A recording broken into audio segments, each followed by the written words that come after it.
보겠습니다. 우리 레위기서 11장 1절로 우리 8절의 말씀을 함께 보겠습니다.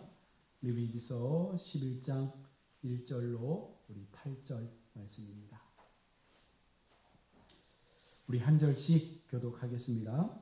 여호와께서 모세와 아론에게 말씀하여 이르시되 이스라엘 자손에게 말하여 이르라. 육지의 모든 짐승 중 너희가 먹을 만한 생물은 이러하니 모든 짐승 중 굽이 갈라져 쪽발이 되고 새김질하는 것은 너희가 먹되 새김질하는 것이나 굽이 갈라진 짐승 중에도 너희가 먹지 못할 것은 이러하니 나타는 새김질을 하되 굽이 갈라지지 아니하였으므로 너희에게 부정하고 사반도 새김질을 하되 굽이 갈라지지 아니하였으므로 너희에게 부정하고 토끼도 새김질을 하되 굽이 갈라지지 아니하였으므로 너희에게 부정하고 돼지는 굽이 갈라져 쪽발이로 돼 새김질을 못함으로 너희에게 부정하니 너희는 이러한 고기를 먹지 말고 그 조수도 만지지 말라. 이것들은 너희에게 부정하니라. 아멘. 할렐루야. 계속해서 레위기 말씀을 살피고 있습니다. 오늘 본문 11장 말씀을 우리가 보통 젓가락장이라고 합니다. 11장은 음식의 규례에 대해서 말씀하면서 하나님께서 믿음의 백성들이 무엇은 먹어도 되고 무엇은 먹어도 안 되는 그와 같은 음식의 규례를 기록했기 때문에 우리가 쉽게 이해할 때 레위기 11장은 무슨 장이다? 젓가락장이다 라고 이렇게 이해하면 됩니다. 여러분, 우리가 하나님 앞에 사랑받는 존재로 세움을 받았음을 믿으시죠? 하나님은 우리를 너무나 사랑하십니다. 그 하나님의 사랑은 변함없는 사랑이죠. 그래서 하나님은 부모의 마음을 가지고 우리에게 가장 좋고 가장 선하고 가장 아름다운 것들을 제공하고 싶어서 이 레위기 11장에서 이 음식에 대한 규례를 주시면서 이렇게 말씀하시는 그 이유가 어디에 있겠습니까? 내 사랑하는 자녀가 건강하게 오래 살기를 바라시는 거예요. 하나님의 백성들이 하나님을 믿고 난 이후에 이방인들보다 훨씬 더 건강한 삶을 살아가기를 원하셔서 하나님은 이렇게 음식의 규례들을 기록하시면서 너희 가운데 이것을 먹고 너희의 부정을 피하라고 말씀하는 것이죠. 우리가 흔히들 이렇게 말합니다. 음식으로 고치지 못하면 의술로도 고치지 못한다고요. 결국은 이 음식은 우리에게 예방의학이죠. 우리가 음식을 잘 먹으면 질병을 이길 수 있습니다. 음식을 통해서 우리는 우리의 건강을 지킬 수 있는 거예요. 하나님은 그것을 너무나 잘 알고 있기 때문에 우리에게 필요한 것들, 우리의 육체에 가장 좋은 것들을 말씀하시면서 그렇게 하나님께서 보여주시는 사랑을 음식으로 전하고 있는데, 여러분, 자녀가 출산하면 무엇을 준비합니까? 네, 그죠? 아이가 잘 수 있는 방, 또 아이가 먹을 수 있는 분유, 성장하는 가정 속에서 아이에게 가장 좋은 음식을 주려고 하잖아요. 왜 그렇습니까? 그 아이가 건강하기를 바라는 것이 부모의 마음이기 때문에 그런 거예요. 그래서 하나님은요, 건강한 먹거리를 우리 가운데 주고 싶은 거예요. 그러면서 그 속에 또 음식 속에 담겨 있는 부정한 것과 정한 것에 대한 그 기준들을 말씀하면서 왜 이것을 먹지 말아야 하는가에 대해서도 우리에게 말씀합니다. 그러니 우리가 하나님의 마음을 알면 하나님께서 이렇게까지 하시는 이유는 우리를 사랑하시기 때문에 그런 거구나를 이해하셔야 됩니다. 굳이 하나님께서 먹을 것, 먹지 못할 것 구분을 안 하셔도 되는데 이렇게까지 하면서 우리 가운데 구별하도록 하신 것은 우리가 하나님의 자녀이기 때문에 하나님은 그렇게 말씀을 하는 것이죠. 오늘 먼저 본문에 등장하는 아론은요, 하나님의 집을 다스리는 대제사장으로 성별되어져서 구별된 사람이에요. 지금 하나님께서 모세와 아론을 통하여 말씀합니다. 먼저는 모세에게 그리고 아론에게 그리고 그들을 통해서 이스라엘 백성들에게 이 구별된 말씀들이 전달되도록 하고 있는데, 여러분, 백성에게 하나님의 뜻을 전달하는 공동의 사역자로 모세와 아론을 하나님은 세우셨습니다. 여러분, 목회자는 하나님의 뜻을 전하는 자로 세움받은 하나님의 대리자라고 여러분 기억하시면 되죠. 그래서 그 가운데 이 중요한 역할, 목회자의 중요한 역할이 무엇입니까? 바로 정함과 부정함에 대한 부분들을 가르쳐 주어서 우리가 그것을 분별할 수 있도록 영적으로 안내하는 사람이 바로 목회자인 거예요. 그러니 하나님께서 목회자의 입술을 통해서 전하여지는 말씀, 이 복음의 메시지를 통해서 성도는 더욱더 하나님을 바르게 믿어가게 되고 그의 모든 신앙의 삶이 건강하게 유지될 수 있도록 하나님께서 그렇게 만들어가는 것이죠. 세상에서 그리스도인의 삶을 구별되게 살아가도록 그렇게 하나님은 교회를 세우시고 그 가운데 목회자를 세워서 교회를 위임하시고 그리고 그 양떼를 하나님의 말씀으로 모일 것을 말씀하고 있는데 요즘은 옛날만큼 목사의 권위도 많이 사라진 것 같습니다. 물론 목사님들이 그만큼 좋은 영향력들을 보이지 못해서 그런 것도 있겠지만 어쨌든 세대가 악해져 가면서 목사라는 그 이름 자체를 하나의 직업으로 생각하니까 그냥 성도들도 우리 교회가 월급을 주는 사람이니까 고용인으로 생각하는 거예요. 그때부터 사실은 교회의 어떤 그 틀은 흔들리기 시작하죠.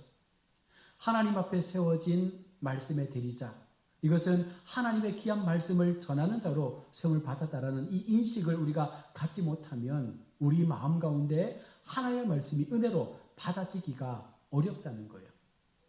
제가 지난 월요일 날 그 안동에 있는 목사님이 63세의 나이로 갑자기 돌아가셨거든요. 그런데 장례를 갔다 와서 조문을 하면서 마음 가운데 참 힘들고 아픈 그런 제 감정을 받은 게 뭐냐면 이분이 그 교회에서 한 13년을 사역을 하셨는데 이 성도들이 이 목사님의 어떤 사역에 대한 부분들이 마음에 들지 않았나 봐요. 그래서 계속해서 목사님을 압박하고 뭔가 계속해서 뭔가 좀 어떤 스트레스를 줬던 것 같아요. 그래서 작년에 뇌졸중이 와서 급하게 서울병원으로 가서 수술을 하고 일주일 만에 토요일 날 퇴원해서 교회로 돌아왔는데 교회가 어떻게 했냐면 주일날에 있는 모든 예배를 다 맡긴 거예요. 퇴원하고 왔는데 목사님은 또 그렇게 맡기기가 해야 되잖아요. 그래서 또 토요일날 밤새도록 말씀을 준비해서 새벽부터 오전 1부, 2부, 주일 오후까지 다 말씀을 전하시고 다시 몸이 나빠진 거예요. 그래서 다시 병원에 가서 치료받는데 중요한 거는 병원에서는 증상이 없대요. 병명이 안 나오는 거예요.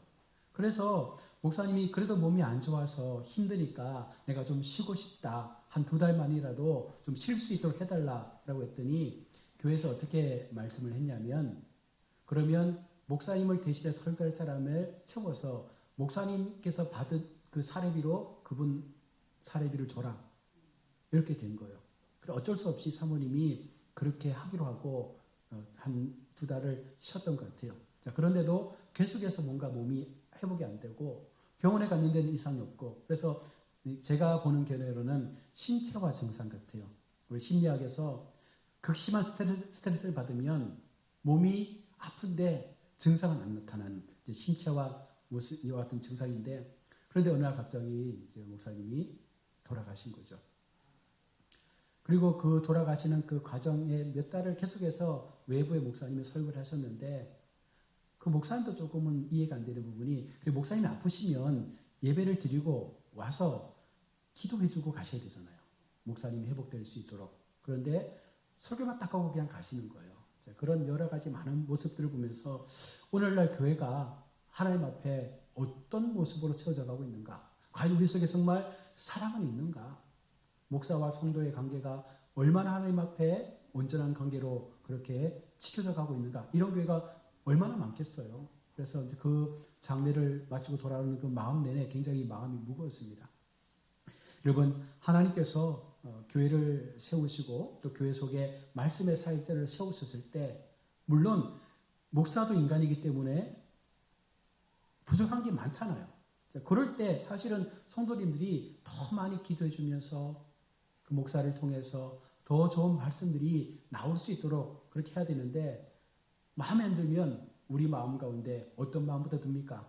어떻게 하면 이 목사님을 내보낼까? 사실 그런 완악한 마음을 가진 성도들도 종종 있더라는 것입니다. 여러분, 오늘 하나님께서 아론과 모세를 통해서 말씀하시는 것은요, 사실은 하나님의 말씀이잖아요.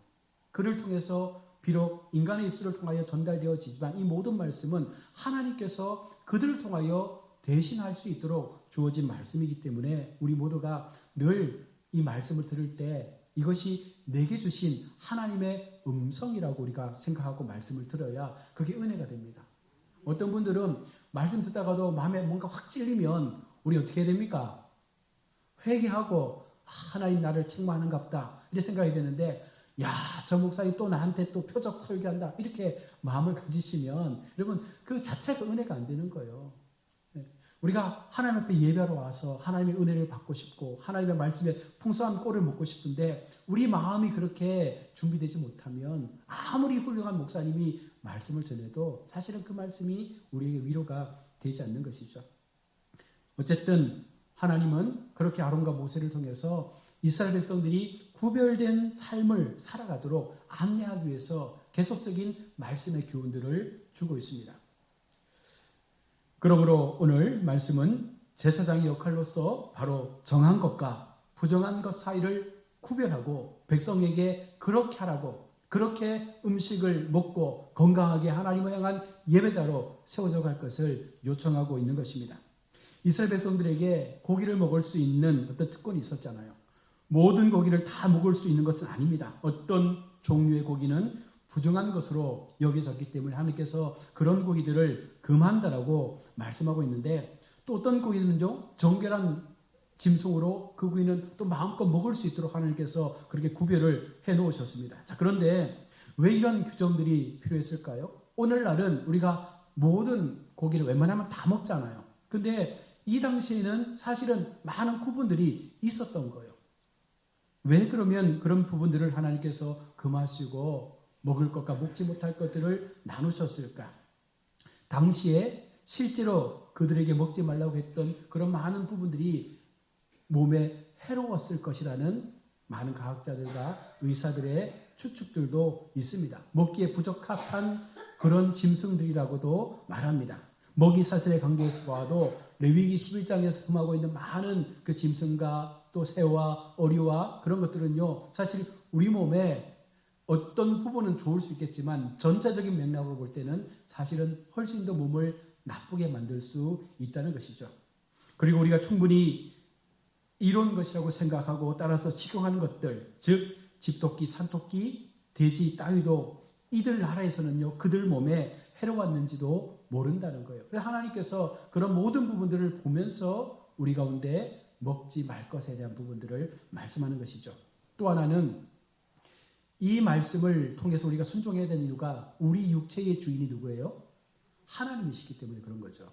네, 우리의 탐욕을 만족시키기 위해서 건강을 해치는 수많은 것들을 우리가 잡다하게 먹는 것 자체가 하나님의 허락하신 육체를 우리가 훼손하는 것이 되기 때문에 이것은 하나님의 영광을 가리는 것입니다. 그래서 하나님 앞에 이것은 범죄하는 것이기에 하나님은 철저하게 이것을 구별해 놓으시고 하나님의 구별된 백성답게 하나님이 정한 그 음식만을 먹을 것을 말씀합니다. 이것은요, 계속적으로 반복되거든요. 레위기뿐만 아니라 출애굽에서도 광야에서도 하나님은 정한 것들만 먹으라고 말씀하잖아요. 만나와 메추라기, 반석에서 내신 물들. 결국은 이 모든 것들이 하나님께서 주어진 그 언약 속에서 이 모든 것들이 시켜지게 될 때 그들에게는요, 어떤 현상들이 나타납니까? 계속적으로 걱정할 것도 없고 염려할 것도 없고 아픈 것 때문에 고민할 이유가 없다는 거예요. 왜? 하나님께서 그렇게 먹으라고 했고 순종해서 살아가다 보면 그 모든 것들을 하나님께서 책임져 주시는 거예요. 그런데 그들 속에 불신이 생기고 하나님에 대한 어떤 또 다른 마음들이 생기면 그때부터 몸에 뭔가 이상적인 증상들이 나타나죠. 이런 율법이 있기 전에도 전통적으로 지켜내려온 음식법이 히브리 사람들에게는 있었습니다. 그래서 다른 민족과 히브리인들이 먹는 음식의 어떤 개념들이 달랐어요. 그래서 애굽인들은 히브리인들과 함께 겸하여 식탁을 대하지 않지 않습니까? 우리가 잘 알고 있는 총리 요셉도 총림에도 불구하고 그 고관들과 함께 식탁을 대하지 않습니다. 창세기 43장 32절에 보면 그들이 요셉에게 따로 차리고 그 형제들에게 따로 차리고 그와 함께 먹는 애굽 사람들에게도 따로 차리니 애굽 사람은 히브리 사람과 같이 먹으면 부정을 입었음이었더라. 철저하게 하나님은 이렇게 구분해 놓으셨던 것입니다.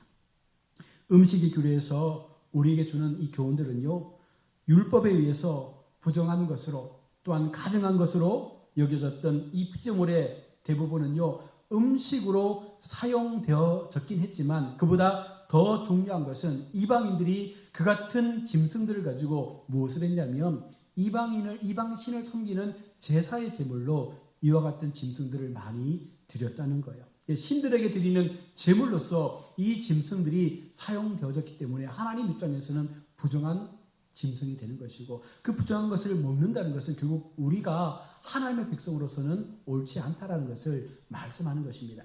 자, 그러므로 여기서 그것들이 불결해서 가증한 것들로 여겨지며 그것을 금하고 있는 것이죠. 자, 그것은 그들이 먹고자 하는 어떤 유혹에 빠지지 않는다 할지라도 이방인들에게 미신적인 가치가 있는 것들에 대하여 종교적으로 하나님께서 멀리하도록 아예 선을 딱 그어놓고 있는 거예요. 그 음식을 가까이 함을 통해서 어떤 현상들이 일어나겠습니까? 그들의 문화 속에 스며들게 되는 거예요.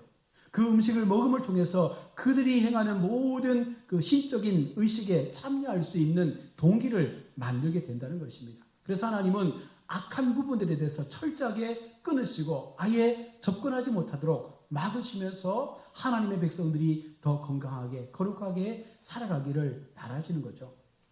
후에 우리가 역사를 보면 이방인들이 비너스에게 바쳤던 돼지, 또 마르네바라는 신에게 바쳤던 부엉이, 주피터에게 바쳤던 독수리, 그리고 헤카나에게 바쳤던 개 등 이 모든 것들이 성경에서 부정한 것이라고 그렇게 기록을 하고 있는 것입니다. 우상을 섬기는 제물, 그것이 음식이 아니라 결국은 이방 신 앞에 드려진 제물로서의 짐승이었기 때문에 하나님은 그것을 부정함으로 보는 것입니다.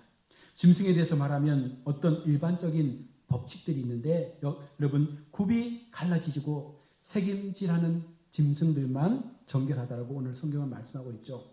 신명기 14장 4절과 5절에서도 이 율법이 반복될 때 특별히 이러한 짐승들에 대해서 언급을 하고 있습니다. 너희가 먹을 만한 짐승은 이러하니 곧 소와 양과 염소와 사슴과 누루와 불구스름한 사슴과 산염소와 볼기가 흰 누루와 뿔이 긴 사슴과 산양들이라. 거기에서 이스라엘 민족이 충분히 다양한 짐승들을 먹을 수 있도록 하신 거예요. 아예 못 먹게 하신 것이 아니라 충분히 단백질이 될 수 있는 음식들을 먹게 하셨고, 그들에게 제한된 짐승들, 그 동물 중에서 경건한 유대인들이요 돼지고기보다 더 무수하고 혐오한 것은 없었다라고 그 당시 학자들은 말하고 있습니다. 그만큼 그것이 너무나 이방신을 향한 많은 제물로 사용되어졌기 때문에 그렇게 행하는 것이죠. 많은 유대인들이 돼지과의 고기를 먹지 않는 것 때문에 안티오커스가 있던 그 시대에는요, 그것 때문에 죽임을 당하는 유대인들도 많았다고 합니다. 돼지고기를 먹지 않는 것 때문에. 일부 학자들은 이 부정한 짐승들을 금지한 것은 피조물들의 나쁜 습성이 그 속에 배어있기 때문에 우리가 그것을 통해서 우리 거룩한 백성들의 삶 가운데 하나님께서 원하지 않는 나쁜 습성들이 나타날까 봐 또한 그것을 금한다라고도 말합니다. 먼저 돼지처럼 진흙 속에서 뒹굴거나 더러워져서는 안 된다는 거예요, 성도가. 우리가 돼지에게 진주를 던져주지 않는다라는 격언처럼 돼지는 금방 목욕을 시켜놔도 어떻게 해요? 자기가 싼 똥에 막 뒹굴고 다시 몸을 더럽히지 않습니까? 하나님의 백성들은 그렇게 살아서는 안 된다는 거죠. 늘 하나님께서 말씀하시는 거룩함의 옷을 입고 정결한 삶을 가지고 하나님 앞에 세워져야 합니다. 또한 산토끼처럼 겁이 많거나 소심해서도 안 된다는 거예요. 하나님은 우리 가운데 무엇을 주셨습니까? 믿음의 담력을 주신 거예요. 그래서 성도는 당당해야 합니다. 어떤 상황 속에서라도 우리가 복음 앞에 세워졌을 때, 믿음의 삶을 걸어갈 때 내게 주신 하나님의 그 말씀의 능력이 우리를 붙잡고 있음을 믿을 때 우리는 숨거나 소심하게 그렇게 행동하는 것이 아니라 오히려 당당하게 예수의 이름의 그 복음을 우리가 전할 수 있는 자로 세워져 가야 한다는 것이죠. 또한 집토끼처럼 굴 속에 살아서도 안 된다는 거예요. 영예롭게 창조된 인간이 멸망당할 그 짐승들처럼 그렇게 살아서는 안 된다라고 말씀하면서 이와 같은 짐승들의 어떤 특성들을 이야기하며 이것들을 금하고 있는 것입니다. 또한 물고기와 새에 대한 규례가 9절로 19절에 나오고 있는데 물고기에 관한 일반적인 규칙도요 동일하죠. 여기에도 정한 것과 부정한 것을 나눠놓고 먹을 것과 먹지 못할 것들을 말합니다. 지느러미와 비늘을 가진 모든 물고기는 먹을 수 있지만 그 외의 물고기들만은 먹는 것을 금지하고 있는 말씀이 9절과 10절의 말씀이죠. 이 금지된 물고기에 관해서 10절과 12절에서 이것은 너희에게 가증한 것이라. 이 금지된 것은 하나님 입장에서 가증하다. 이게 뭐예요? 우리가 가까이 하기에는 옳지 않은 그와 같은 짐승들이라고 말씀하는 것입니다. 즉 너희는 그것들을 가증히 여기고 먹지도 말며 멀리하라. 하나님께서 이 음식의 규례지만 전반적인 우리의 삶의 모습 속에서 하나님께서 가증히 여기시는 것에 대해서 우리는 어떻게 해야 돼요? 가까이 가서는 안 되는 거예요. 그러니까 우리가 이단을 대할 때도 아예 상종을 하지 않지 않습니까? 멀리하라는 거예요. 우리의 신앙에 위해가 되고 우리의 거룩을 방해하는 것들에 대해서 우리가 아예 마음을 두지 않고 그쪽으로 걸음도 하지 않고 그냥 우리의 신앙을 지킬 수 있는 자리 속에서 하나님의 주신 거룩함을 우리가 지켜가는 것이 성도의 옳은 본분임을 말씀하고 있는 것입니다. 이와 같이 하나님의 영적 이스라엘은 어떻게 보면 하나님과 양자의 관계, 어떻게 보면 좋은 친구의 관계로 이 복음의 계약이 맺어져 있다는 거예요. 그래서 이 계약 관계를 끝까지 지킬 수 있는 방법이 어디에 있습니까? 하나님이 주신 거룩, 이 구별의 삶을 지킬 때 이 계약이 지속되는 거예요.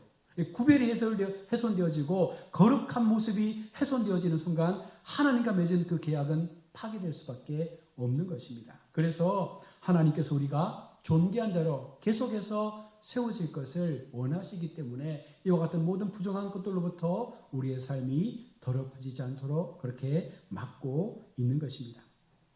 또한 13절로 19절에서 새에 관한 법칙인데요. 새에 관해서는 일반적인 법칙은 없지만 부정함으로 삼가해야 되는 그 새의 세부 목록들이 기록되어 있습니다. 그것은 그의 모든 새들은 먹도록 허용한다는 것입니다. 오늘 본문에서 금지된 새들은 독수리, 맷다이의 맹금류이죠.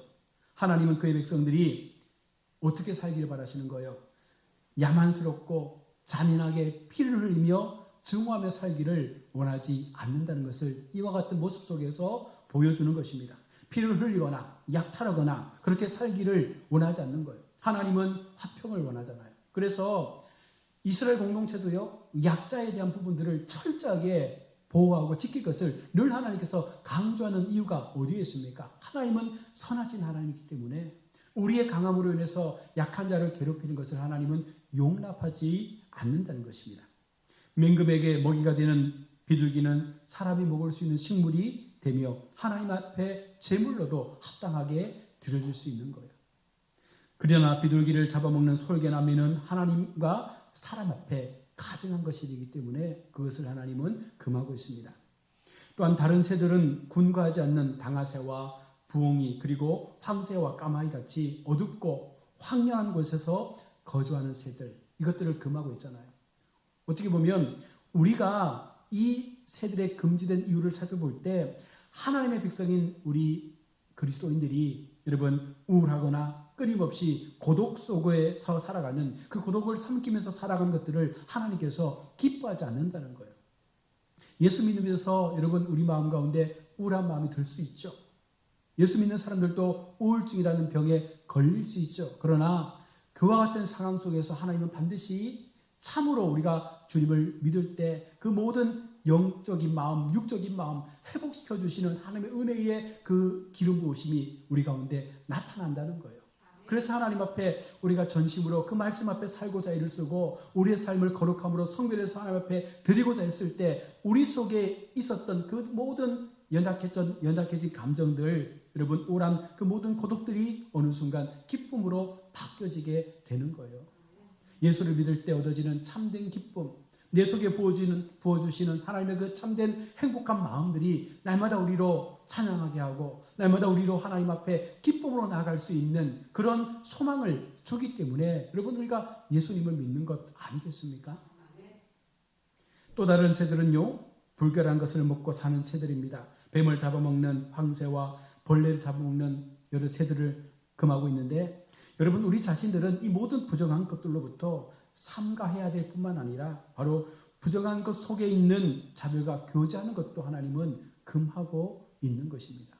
결국은 음식의 규례 속에서 하나님은요 전체적인 하나님의 사람들의 삶의 규례들을 같이 말씀하시면서 먼저는 하나님의 사랑으로 내가 너희를 사랑하기에 너희가 건강하게 살기를 원하는 것이고 또한 그 속에서 세상의 문화, 세상의 부족함들이 우리 삶 가운데 들어왔을 때 우리의 입 안으로 들어왔을 때 그것이 우리를 병들게 할 것을 하나님은 알고 있기 때문에 철저하게 영적으로 막고 있는 것입니다. 또한 다른 새들은요 애굽인들과 또 이방 사람들이요 새를 점치는 데 많이 사용을 했습니다. 어떤 새들은 길조로 어떤 새들은 흉조로 여기지 않습니까? 우리도 우리 대한민국 안에 보면 까치를 길조로 보고 까마귀를 흉조로 보잖아요. 그런데 또 일본은 까마귀를 길조로 보거든요. 저마다 그 문화 속에서 여러 새들을 가지고 점을 치고 새를 날려보내고 돌아오는 과정 속에서 많은 것들을 판단하고 있는 것입니다. 그러므로 모든 새들은 하나님 백성에게 가증한 것이 된다는 거예요.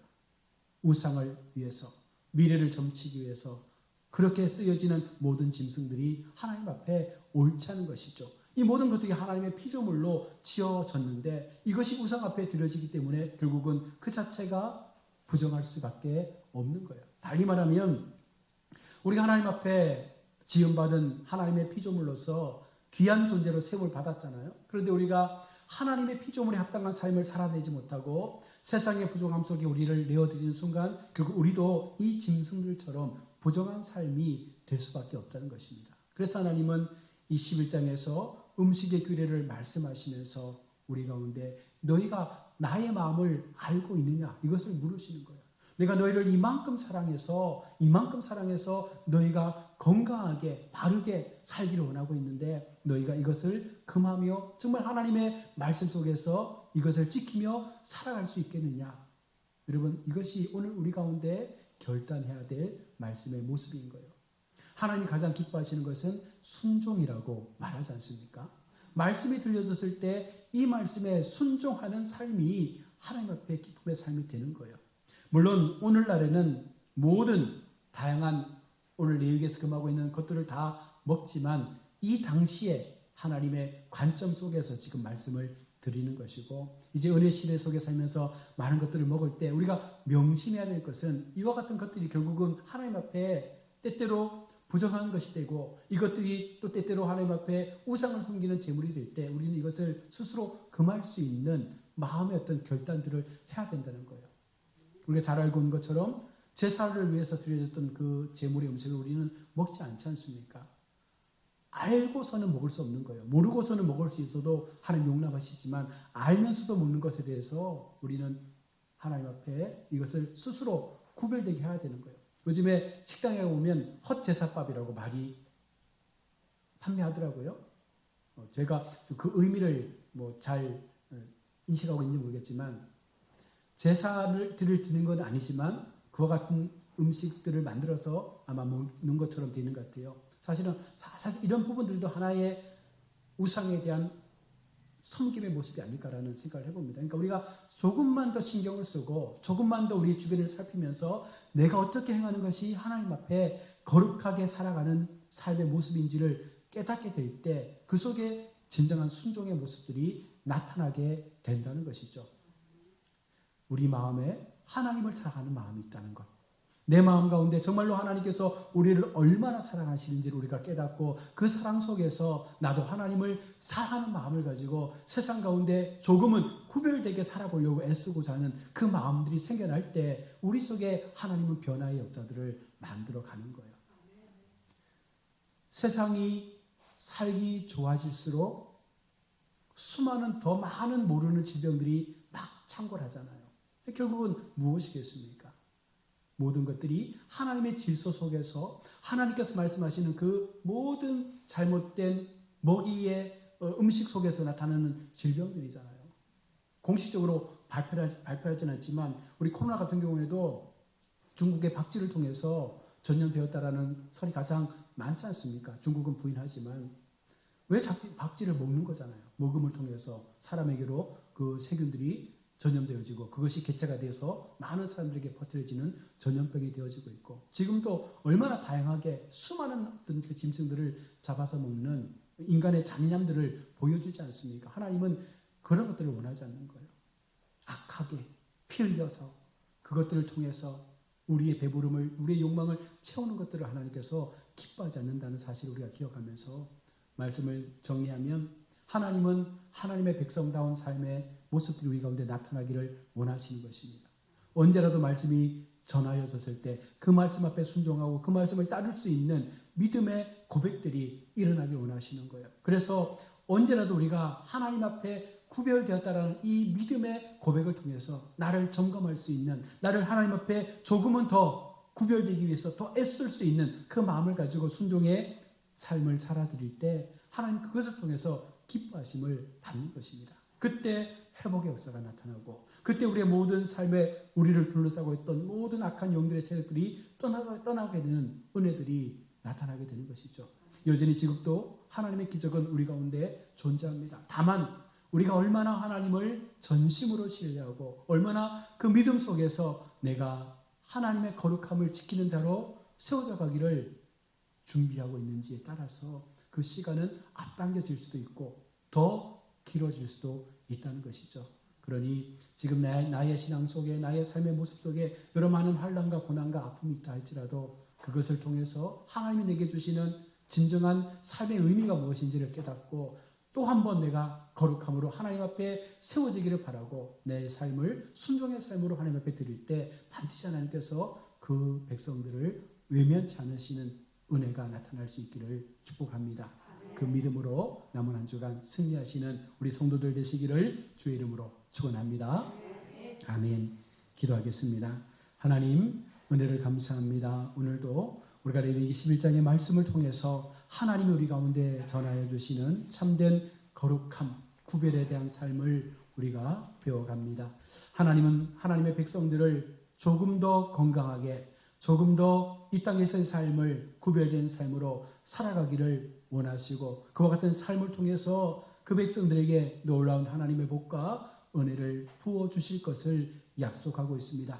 우리의 마음이 더욱더 신실하신 하나님을 향하여 순종의 삶으로 무릎 꿇을 수 있는 우리의 모습이 되게 도와주시고 내게 주시는 이 모든 말씀들을 우리가 믿음으로 받고 내가 조금 더 하나님 앞에 언약의 약속을 통하여 하나님의 기쁨을 위해서라면 모든 것들을 스스로 제어하고 또한 조절할 수 있는 복된 하나님의 백성들 삼아 주시옵소서. 남은 한 주간도 주님 앞에 이 믿음의 시간들을 살아드릴 때 하나님께서 영광 가운데 우리의 모든 걸음들을 지키시고 인도하여 주시고 특별히 연약한 모든 가정 속에 하나님의 회복하심의 은혜를 하나님의 치료하심의 은혜를 다하셔서 그들 모두가 또 한 번 주님 앞에 기쁨으로 하나님을 노래할 수 있는 복 있는 자리 가운데 세워 주시옵소서.